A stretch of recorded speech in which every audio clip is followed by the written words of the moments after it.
Hey guys, welcome to my review of Batman Arkham Unhinged, issue number 3 review.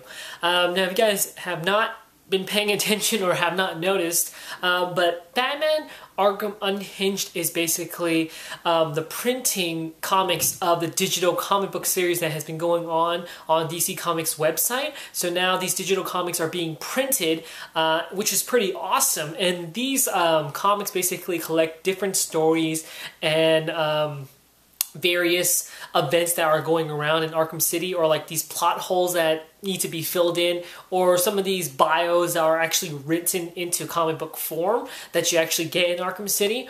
So in this issue, basically this issue is based off the bio called The Grudge, which was the grudge between the Penguin and the Joker, which told why they hated each other, or why, you know, they don't like each other, or why they're at each other's throats throughout Arkham City.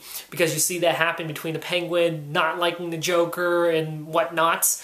But yeah, so this is what this issue actually just is based off. It is based off the bio called The Grudge. Now in this issue, we basically open up with some of Penguin's goons, and they arrive at Penguin's office, and of course they're supposed to give him some supplies, but they come up, you know, all beaten up because one guy has like his arm broken, and they tell the Penguin what actually happened. So when they were going to retrieve the Penguin's supplies, what happened was they got raided by the Joker, or, you know, part of Joker's gang, and, you know, they were raided by them, and they destroyed all their supplies, took all of them away from the Penguin, and later on Batman came along and beat the crap out of them. And that's basically what happened in the beginning of this issue. Throughout the issue, we learn the backstory of why the Penguin and the Joker don't like each other. Generally speaking, the Penguin and the Joker did have a good, firm relationship before, you know, Arkham City. They were, you know, good buddies. They weren't like, you know, good buddies, but they were like on good terms until accidentally something happened.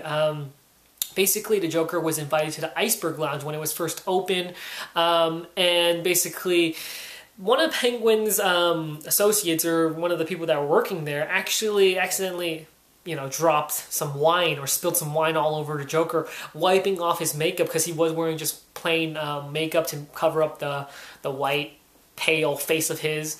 And he gets sort of pissed off and squirts, you know, acid all over her face and burns her face, and basically this is how it starts, the whole entire quarrel between the Penguin and the Joker.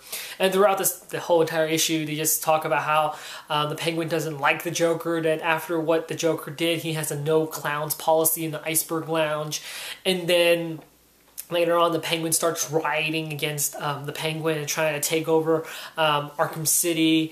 And yeah, that's basically it. That's how the issue goes. And yeah, I did check out the bio though, because like I said, I don't read the bios in Arkham City. I never took the chance to because I was pretty lazy. Yeah, I am really lazy to read it. But after I read this issue, I did go back and check it out, see if it really was based off any of the bios on the game. And it did. Like I said, it's based off The Grudge. But the bio, I like the bio better than the comic book. I would say that. I did like the bio in the game better than the comic book. Because of the fact that, I don't know, I think it's just my imagination. Like I said, some people do have good imaginations and they really think up like, oh, how's this situation going when they're reading a book or something. And then when you see it in a comic book version, it's not really what you expect or what you really think about it. So yeah, it varies, but I still think if you didn't read the bio, it's a good adaptation of the bio from the game. I mean, it does stay true to some of the facts, but not all of it. But which is really interesting because in the bio they talked about the Joker actually shooting or spraying more acid on one of the Penguin's goons that were actually guarding the Iceberg Lounge and letting people in and out. And then the Penguin wasn't on the list, so he actually squirts some acid or shoots him in the face and basically walks right in and, you know, puts his feet on the table and says, "I would like a warm milk, please." And he heads into the VIP lounge with the Penguin, and basically there's like this like little Shark Tank, which is really interesting, and I would have loved to see that actually, but that didn't appear in this issue. But still, all in all, I think this issue was good. And yeah, like I said, you guys don't really have to pick up each and every single issue of Batman Arkham Unhinged. If you guys are curious, like I said, if you guys are curious about what's going on in Arkham City, or if you want some explanations for things, or you're just too lazy to read the bio, this is a good pickup. I mean, if you guys don't want to read the bio in the game, you can pick this issue up, just read it on your own. But yeah, you don't necessarily have to pick up each and every one, like I've been mentioning.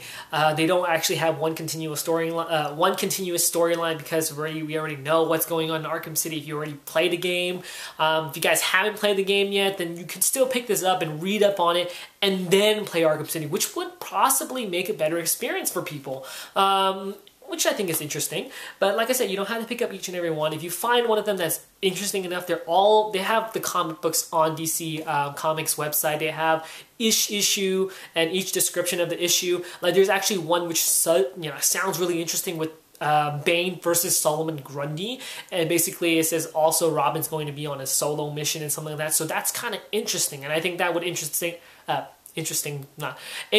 some fans or some people who are curious.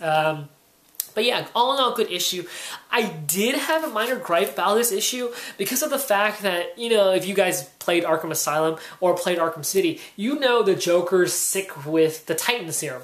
And you know that after Batman beat the crap out of him at the end of Arkham Asylum, he was pretty sick. And it did show in actually the Arkham City comic book tie-in, like the events before Arkham City. There was like, what, 5 issues, and I have all 5 issues, and it did show the Joker really sick. Like he had a cane and whatnot, and his face was deformed, like it was like sort of messed up, and he was coughing all the time. But in this comic book, he looked pretty fine. Now this is the events before Arkham City, which I like this. I like this kind of like formal wear for him because it does remind me of that one cover with him and Harley Quinn, and it does sort of remind me of that 1989 Batman feel. Not that he's wearing that like formal clothing, but like his face, like covering up his pale white face with like just makeup, and it's just really interesting how he slicks his hair back. And yeah, it's like interesting the fact that he can walk perfectly fine. Like right now, like right here, he is in Arkham City and he looks perfectly fine. Like I was just wondering, like, what did they forget that he was sick with Titan Serum? Like right here, he looks perfectly normal and perfectly fine. And this is when he was in Arkham City. He's already in Arkham City because you can tell that Harley Quinn has her new look and whatnot. And yeah, see, look, he's perfectly running. He's perfectly fine. So I'm just wondering, like, yeah, that just breaks the continuity of him being sick with the Titan Serum. But yeah, generally speaking, I mean, that's the only thing I had a problem with. I was like, wasn't the Joker sick with the Titan Serum? He shouldn't be moving around that much. I mean, if you gave him a cane, that would be fine.